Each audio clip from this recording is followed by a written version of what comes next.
जैसे वीरों का नमन कर रहे हैं आज के दिन, उसके अंतर्गत आदरणीय respected Shri Prakash Rane sir retired police inspector हमारे बीच में है, तो उनको नमन करने के लिए एक साक्षात गीत है बच्चों द्वारा तैयार किया हुआ वीरों को नमन, उसका प्रेजेंटेशन यहाँ। 1947 को हमारा मुल्क आजाद हुआ था।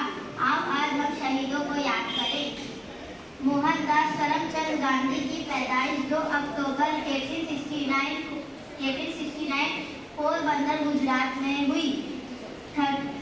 31 जुलाई 1933 अज़्म तआवुन तहरीक का आगाज किया। Good morning sir. Syed Ahmad Khan पैदाइश 1817 में हुई। सन 1875 अलीगढ़ कॉलेज का कयाम, जो बाद में मुस्लिम यूनिवर्सिटी अलीगढ़ के नाम से मशहूर हुआ।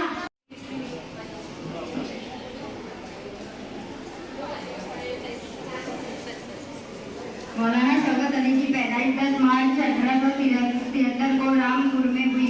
उन्होंने मुल्क के खातिर सरकारी मुलाजमत को आबाद किया। मैं एक मशहूर तकनीक शुरू की। 25 में पहली खातून सदर मुख्तरम हुई। वो भारत की बुलबुले हिंद के नाम से जानी जाती हैं। और आज़ादी के मुजाहिदीन में से यूसुफ मेहर अली ने साइमन कासिम जाओ उर्दू के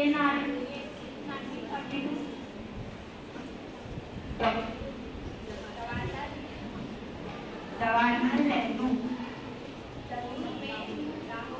ऑल इंडिया कंट्री कांग्रेस के कमेटी सदस्य थे। 15 अगस्त 1947 हिंदुस्तान के पहले वजीर आजम का ओहदा संभाला। मौलाना अबुल कलाम आजाद हिंदुस्तान के पहले वजीर तालीम थे। आजादी के मत वाले मंगल पांडे को गिरफ्तार करके फांसी दे दी गई, क्योंकि उन्होंने अंग्रेज अस्तर पर बम फेंकी।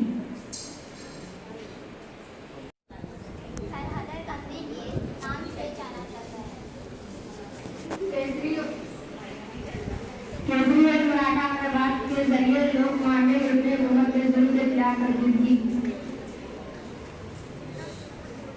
हुकूमत ने शहीदों के हुकूक के खिलाफ वर्जी करने वाले 2 बिल मरकजी असेंबली में पेश किए, जिसकी मुखालिफत भगत सिंह और बिट्टू केशवदत्त के मरकजी कानून साज मजलिस में बम फेंके। भगत सिंह एक हिंदुस्तानी वकील व सियासतदान थे। अशफाक उल्लाह खान मुल्क की आज़ादी के लिए फांसी पर चढ़ने वाले मुसलमान जानबाज थे। 20 साल की उम्र से ही जंग आज़ादी में सरगर्म हो गए थे। अहमद खान, हकीम अहमद खान,